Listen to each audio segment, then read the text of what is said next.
함께 보실 하나님의 말씀 예레미야서 4장 19절로 31절의 말씀입니다. 예레미야 4장 19절부터 31절의 말씀, 저희가 한 절씩 교독하고 마지막 절 같이 읽도록 하겠습니다.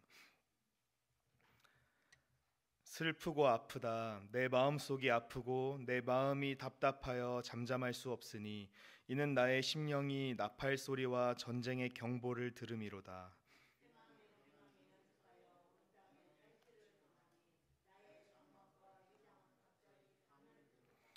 내가 저 깃발을 보며 나팔 소리 듣기를 어느 때까지 할꼬.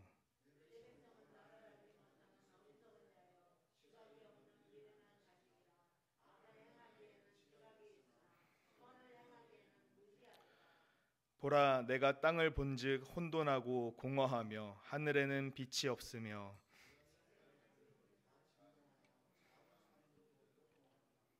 내가 본즉 사람이 없으며 공중의 새가 다 날아갔으며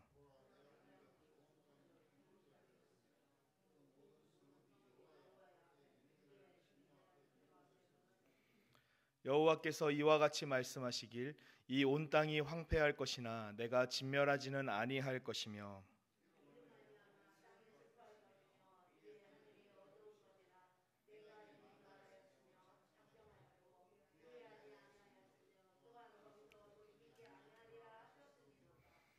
기병과 활 쏘는 자의 함성으로 말미암아 모든 성읍 사람들이 도망하여 수풀에 들어가고 바위에 기어오르며 각 성읍이 버림을 당하여 거기 사는 사람이 없나니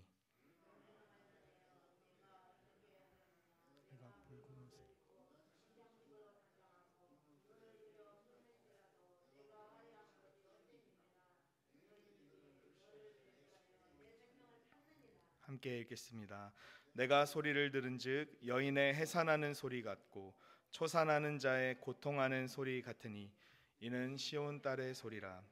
그가 헐떡이며 그의 손을 펴고 이르기를 내게 화가 있도다. 죽이는 자로 말미암아 나의 심령이 피곤하도다 하는도다. 아멘. 예레미야는 하나님의 말씀을 전하는 선지자이면서 앞으로 일어날 일을 미리 보는 예언자이기도 했습니다. 그래서 오늘 말씀을 통해 예레미야는 앞으로 이스라엘 가운데 임할 하나님의 심판을 미리 보고 경험하고 있습니다. 전쟁을 알리는 나팔 소리를 먼저 듣고 또 이방 민족이 무참히 짓밟는 예루살렘의 모습을 미리 보고 있는 것입니다.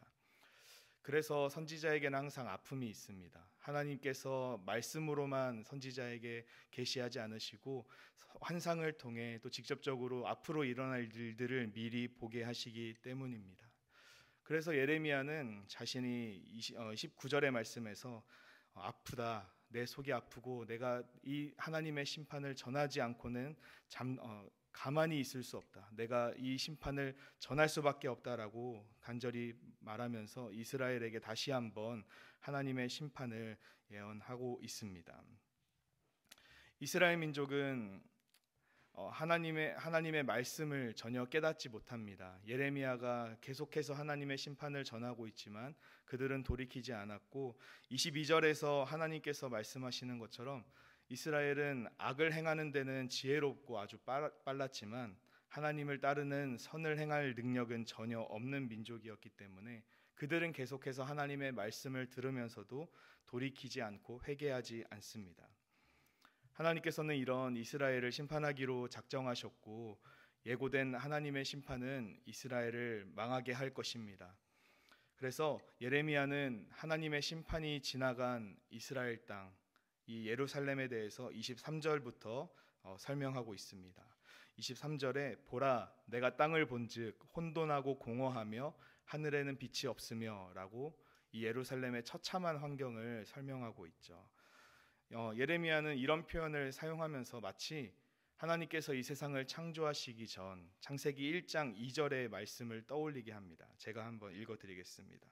창세기 1장 2절 땅이 혼돈하고 공허하며 흑암이 깊음 위에 있고 하나님의 영은 수면 위에 운행하시니라. 마치 하나님의 심판이 지나간 예루살렘 땅은 예전에는 하나님의 임재가 있었고 하나님의 영광이 가득한 땅이었지만 하나님의 심판이 지나간 그 자리는 마치 창조되기 이전의 모습과 같이 황량한 땅이 될 것이고 공허한 땅이 될 것이다라고 예레미야가 선언하고 있습니다. 우상을 위해서 많은 산당을 세워두었던 작은 산들, 큰 산들도 다 요동하게 될 것이고 이스라엘 땅에는 생명이 살지 못하는 땅이 될 것입니다. 이것은 하나님의 심판이 그만큼 맹렬할 것을 의미하는 표현이고 또 헛된 우상들을 사랑했던 이스라엘의 최후가 결국 그 모든 헛된 것을 사랑했던 것처럼 자신들도 헛된 상태로 돌아가게 될 것을, 공허한 상태로 돌아가게 될 것을 표현하고 있습니다. 그런데도 이스라엘은 하나님의 심판을 받은 후에 하나님께로 돌아가는 길을 선택하지는 않고 자신을 화려하게 단장합니다. 음행을 일삼는 창녀들이 더 많은 사람들의 눈에 띄기 위해서 자신을 화려하게 꾸미고 더욱더 눈에 띄는 색으로 옷을 입고 화장을 하는 것처럼 이스라엘은 하나님을 찾지 않고 다른 우상들을 의지했습니다. 그래서 예레미야는 이스라엘이 의지했던 헛된 우상들, 이스라엘이 사랑했던 모든 것들을 연인들이라고 비유합니다. 일반적인 상식으로는 연인들이라는 표현을 잘 사용하지 않죠. 사랑하는 사람은 한 명이고 사랑을 나누는 대상, 서로에게 애정을 쏟는 대상은 한 사람이 충분한데 이스라엘은 많은 연인들을 두려고 했습니다. 마치 음행을 일삼는 창녀들처럼 하나님이 아닌 다른 연인들을 많이 두었고 결국 이 연인들을 두었기 때문에 하나님의 심판을 받게 됩니다. 거짓 선지자들이 거짓으로 평안을 선포하고 또 지도자들이 그 선포되는 평안을 듣고 안심하고 있을 때 예레미야는 이스라엘을 향한 하나님의 심판을 분명히 보았습니다. 심지어 하나님께서는 예레미야에게 1장의 말씀을 통해서 살구나무 가지와 끓는 가마의 환상을 보여주셨습니다. 하나님께서 말씀을 주시고 환상으로도 예레미야에게 보여주신 것은 하나님의 심판이 반드시 이스라엘에게 임할 것이라는 하나님의 분명한 뜻을 의미합니다. 예레미야는 자기 민족을 사랑했기 때문에 오히려 잠잠할 수 없었습니다. 조금이라도 빠르게 수단과 방법을 가리지 않고 내 민족 이스라엘이 하나님께 돌아올 수 있도록 계속해서 회개를 촉구하고 하나님의 심판을 경고했습니다. 답답한 마음에 자기 민족을 창녀로까지 비유하면서 이스라엘에게 돌아오라고 말하고 있는 것이죠. 다른 거짓 선지자들처럼 예레미야 역시 자기 민족을 향해서 평안을 전하기 원했을 것입니다. 그렇지만 그는 하나님의 임박한 심판을 전해야 했습니다. 전하지 않고서는 답답했기 때문에, 거짓을 말할 수 없었기 때문에 예레미야는 심판을 선포했습니다.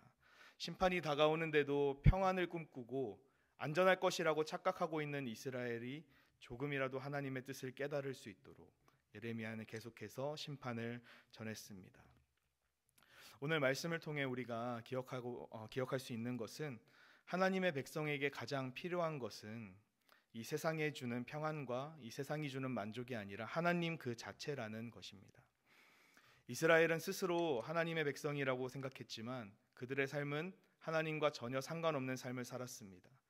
자신들을 만족시킬 우상들을 찾아다녔지만 그것들은 모두 헛된 것이었고 오히려 하나님의 진노를 일으키는 것뿐이었습니다. 이스라엘이 사랑했던 우상들, 예레미야가 이스라엘의 연인들이라고 표현했던 것들은 하나님의 심판이 임했을 때 이스라엘을 전혀 돕지 못했고 하나님의 심판과 함께 모두 사라지고 말았습니다. 이스라엘은 자신들이 사랑했던 그 우상들이 우리를 지켜줄 것이라고 생각했지만 헛된 기대였고 그 결과는 평안이 아니라 두려움과 슬픔을 당하는 것이었습니다. 세상으로부터 만족을 얻으려는 시도는 모두 헛된 것이라고 예레미야 선지자가 말하고 있습니다. 지금도 세상은 우리에게 인생의 해답이 있는 것처럼 우리를 계속해서 유혹합니다. 그래서 교회를 다니는 사람들조차 얼마나 많은 사람들이 점을 보러 다니고 또 사주를 통해서 자신의 인생의 정답을 알아가려고 하고 또 심지어는 인터넷이나 신문에서 오늘의 운세를 통해서 내 인생이 오늘 하루 어떨지 자신의 평안을 찾아 나서기도 합니다. 그런데 이 모든 것들은 헛된 것이라는 것을 우리가 기억해야 합니다. 우리에게 영원한 평안을 주시는 분은 오직 우리 하나님 여호와 하나님밖에 없습니다. 하나님만이 우리의 영원한 소망이 되시고 우리를 구원하실 분이십니다. 우리의 삶은 점이나 사주, 운세 등으로 평안을 얻을 수 있는 것이 아닙니다. 우리의 진정한 평안은 우리를 사랑하시는 하나님 아버지를 의지함으로써 얻을 수 있는 것입니다. 예수님께서 제자들에게 성령을 약속하시면서 예수님과의 이별을 두려워하는 제자들에게 평안을 동시에 약속하십니다. 그래서 요한복음 14장 27절에 예수님께서 이렇게 말씀하시죠. 평안을 너희에게 끼치노니 곧 나의 평안을 너희에게 주노라. 내가 너희에게 주는 것은 세상이 주는 것과 같지 아니하니라. 너희는 마음에 근심하지도 말고 두려워하지 말라. 아멘. 예수님께서는 이 세상이 주는 것과 같지 않은 평안을 우리에게 주신다고 약속하셨습니다.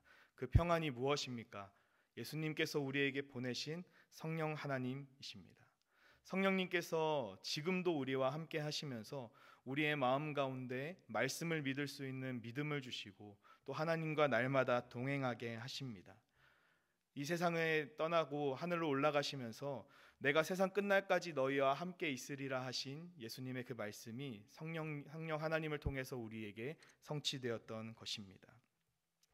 그래서 우리는 이 이스라엘이 반복해서 실수하고 또 하나님 앞에 죄를 지었던 것처럼 세상의 지혜와 세상의 방법을 의지하지 말고 우리의 모든 삶을 하나님께 기도로 맡겨드려야 합니다. 지금도 신실하게 우리를 인도하시는 하나님, 우리의 인생 가운데 역사하시고 우리를 가장 선한 길로 인도하시는 그 하나님을 우리는 의지해야 합니다. 하나님은 우리를 지금도 눈동자같이 지키시고 보호하고 계십니다. 그리고 우리를 언제나 하나님의 품 안에 두려 하시고 하나님의 사랑 안에 거하게 하십니다. 우리와 함께 하시는 성령 하나님을 오늘도 의지하면서 또 그 하나님으로만 만족하면서 하나님께서 우리에게 주시는 이 세상이 줄 수 없는 진정한 평안을 오늘 하루 누리시는 모든 정연의 성도님들 되시기를 축복합니다. 기도하겠습니다.